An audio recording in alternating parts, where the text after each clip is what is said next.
E aí, beleza? Na aula de hoje você vai ser introduzido à primeira lei de Ohm.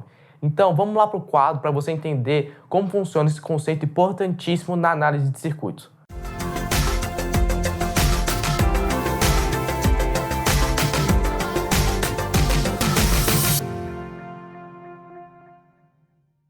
Então, gente, hoje nós vamos aprender um pouco sobre a primeira lei de Ohm. Mas antes de entrar na lei em si, o que a gente vai fazer é o seguinte: a gente vai entender a grandeza de chamada resistência e depois os resistores. A resistência é uma grandeza que mede a dificuldade dos elétrons de se movimentar dentro de um corpo.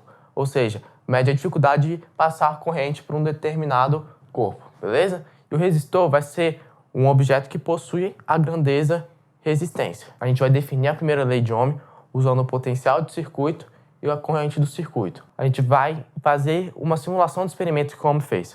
O que aconteceu foi o seguinte: ele colocou um potencial 1 num circuito qualquer e viu que, por exemplo, 2 volts gerava 1 ampere. E o que ele fez? Ele foi dobrando essa... A gente pode dobrar esse potencial. Então, de 2, a gente vai para 4. Então, uma vez que a gente vai para 4 volts, a corrente dobra na mesma quantidade que a gente multiplicou a corrente. E assim vai. Então, a gente vai ter que a razão entre I e U vai ser constante.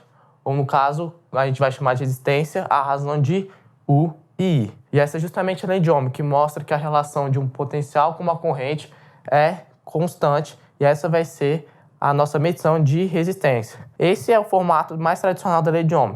Mas o mais usado vai ser esse aqui, ó. A gente vai passar o I multiplicando.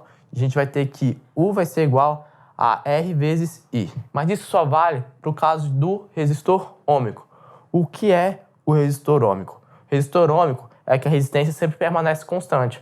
Ou seja, a razão de U e I sempre vai ser constante. Traçando o gráfico de U por I, usando esse formato aqui, a gente vai ter uma reta. Então a gente vai ter uma reta aqui. Essa reta aqui vai ter um ângulo com o eixo I, chamado de θ. E uma relação interessante é que a tangente desse ângulo θ vai ser a resistência, certo? Para provar isso é muito simples. A gente vai ter que a tangente é o quê? É o cateto oposto, que vai ser dado U dividido pelo cateto adjacente. Então a gente vai ter U sobre I, que vai ser igual ao R. Então, com isso a gente mostra a lei de Ohm para o resistor ôhmico. O resistor não ôhmico, o que ele é? É um resistor que um gráfico não é uma reta, é um resistor que a resistência varia dependendo da corrente. O gráfico do resistor não ôhmico vai ser dado pode ser dado de várias maneiras. Nesse caso aqui, por exemplo, que a gente pode desenhar uma curva exponencial. O que quer dizer essa curva potencial no resistor não ôhmico?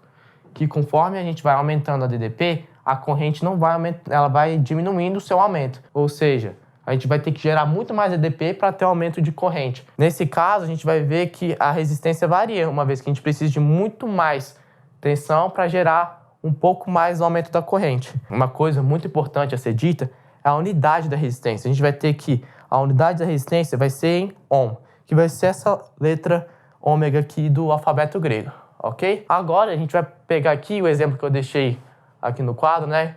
Com U sendo 4 volts e igual a 2 amperes, para a gente calcular essa resistência. Para calcular essa resistência, basta usar o formato tradicional da primeira lei, U sobre I. Então, a gente vai ter que a resistência vai ser 4 sobre 2, que no caso é 2.